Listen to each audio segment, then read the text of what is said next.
Dito na dumadaan ang tubig. Yan mga idol.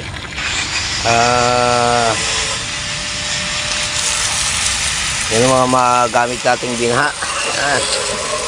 Kailangan nating linisan to. Yan guys, oh. Yung ating compressor.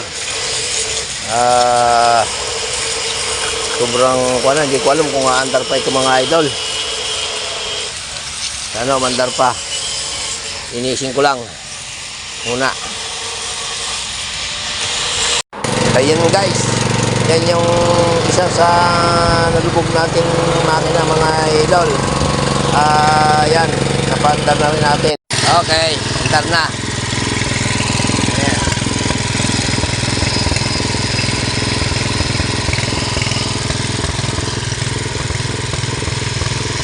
Kaya natin lalagyan ng takip yan.